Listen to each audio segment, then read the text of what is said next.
Assalamualaikum warahmatullahi wabarakatuh.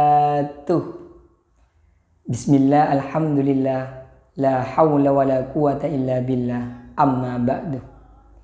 Yang saya hormati Kepala Sekolah MINU Hidayatul Ula, dan yang saya hormati segenap wali murid MINU Hidayatul Ula, dan tidak lupa pula yang saya hormati dan saya sayangi anak-anak MINU Hidayatul Ula yang lagi menonton video ini. Pertama, saya bersyukur kepada Allah Subhanahu wa Ta'ala karena sampai detik ini saya masih diberikan 3 nikmat yang sangat besar. Yang pertama adalah nikmat sehat sehingga kita bisa bertatap muka. Yang kedua adalah nikmat sempat sehingga masih diberikan kesempatan untuk membuat video ini. Yang ketiga adalah nikmat iman, yaitu nikmat kita mempercayai Allah Subhanahu wa Ta'ala sebagai Tuhan kita dan Nabi Muhammad sebagai utusannya. Ini adalah nikmat yang paling besar yang tidak dimiliki oleh orang-orang selain orang Islam. Kedua kalinya, sholawat serta salam mudah-mudahan tetap tercurah limpahkan kepada junjungan kita Nabi besar Nabi Muhammad SAW yang telah membawa kita dari zaman jahiliyah menuju zaman Islamiyah, yakni ad-dinul Islam, yakni agama Islam.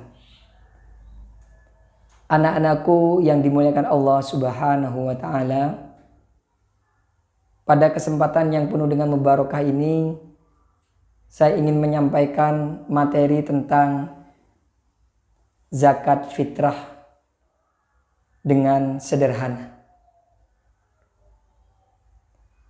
Apa sih zakat fitrah itu, anak-anak? Zakat fitrah adalah zakat yang wajib dikeluarkan oleh seorang muslim, orang Islam laki-laki, atau muslimah, orang Islam perempuan, yang memiliki kelebihan makanan bahan pokok. Baik itu baligh atau tidak baligh, wajib mengeluarkan zakat. Kemudian ketentuan-ketentuan zakat itu apa saja? Yang pertama adalah jumlahnya, yaitu dalam keterangan beberapa pengajian-pengajian yang saya ikuti di pesantren, yakni 1 sak kurma, atau kalau dibentukkan dalam kilogram itu mulai dari 2,5 kilogram sampai dengan 3 kilogram. Kemudian yang kedua, yakni berupa apa zakat yang akan dikeluarkan. Mayoritas ulama atau 4 imam madhab itu sepakat yang pada intinya adalah makanan pokok. Kalau di Jawa mungkin makanan pokoknya adalah beras. Tetapi di luar Jawa seperti di Papua, yakni makanan pokoknya sagu. Jadi sagu. Kemudian di luar Indonesia seperti di Arab mungkin makanannya bukan beras tapi gandum, yang pada intinya adalah berupa makanan pokok apapun namanya. Nah, bagaimana kalau selain makanan pokok itu tetap diperbolehkan? Yang membolehkan hanya 1 imam, yakni Imam Hanafi, yaitu boleh mengeluarkan zakat fitrah dengan uang. Berapa jumlahnya? Ya mungkin bisa dilebihkan. Mungkin uangnya sekitar 35.000. Jadi lebihnya bisa dianggap sedekah. Kemudian ketentuan selanjutnya, yakni orang yang menerima zakat. Jadi orang yang menerima zakat itu adalah termasuk dalam 8 golongan yang boleh menerima zakat. Yang pertama itu adalah orang yang fakir. Orang yang fakir ini adalah orang yang hidupnya sengsara. Jadi tidak punya penghasilan sama sekali, tenaganya sudah lemah. Kemudian yang kedua adalah orang yang miskin. Orang yang punya penghasilan tapi tidak cukup untuk dimakan sehari-hari. Yang ketiga adalah panitia zakat. Yaitu orang yang mengumpulkan dan membagikan zakat. Yang keempat adalah memerdekakan budak. Yang kelima adalah orang yang terlilit hutang. Misalnya orang yang terlilit hutang, banyak hutangnya, susah untuk bayar hutangnya. Orang yang terlilit hutang. Yang keenam adalah orang yang dalam perjalanan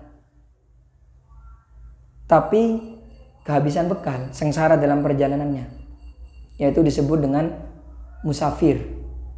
Yang ketujuh adalah fisabilillah, yakni adalah orang yang berjuang dalam agama Allah.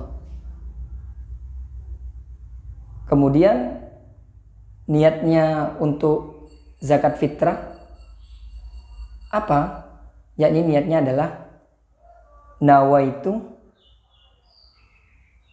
an ukhrija zakatal fitri an nafsi fardol lillahi ta'ala. Yang artinya adalah saya niat mengeluarkan zakat fitri untuk diri saya sendiri, fardu karena Allah Ta'ala. Jadi itu anak-anak ketentuan-ketentuan dalam zakat fitrah. Kemudian selanjutnya yakni ada waktunya. Waktunya kapan? Waktu zakat fitrah ini dikeluarkan mulai dari awal bulan Ramadan sampai sebelum sholat Idul Fitri. Nah, kalau lebih dari sholat Idul Fitri itu sudah bukan dihitung dengan zakat tetapi sedekah. Mulai dari awal bulan Ramadan sampai dengan sebelum maghrib menjelang Idul Fitri, ini adalah hukumnya jawaz. Jawaz itu boleh mengeluarkan zakat, tidak wajib. Tetapi yang menjadi wajibnya zakat fitrah itu waktunya adalah mulai dari maghrib sampai sebelum sholat Idul Fitri. Jadi kalau misalnya ada anak-anakku sekalian, bapak dan ibunya itu melahirkan atau punya anak, punya adik, baik kakak atau perempuan yang lahir menjelang Idul Fitri setelah maghrib atau pas maghrib sampai sebelum Idul Fitri lahir, maka wajib dizakati. Tetapi kalau setelahnya sholat Idul Fitri, maka tidak wajib dizakati. Jadi ini yang dapat saya jelaskan dengan secara sederhana. Apabila ada tutur kata atau penjelasan yang kurang, itu berasal dari saya pribadi. Saya mohon maaf sebesar-besarnya. Dan apabila ada kelebihan atau kesempurnaan yang saya sampaikan, itu hanyalah semata-mata dari Allah Subhanahu wa Ta'ala. Saya pribadi mengucapkan wallahu muwaffiq ila aqwamit thoriq. Assalamualaikum warahmatullahi wabarakatuh.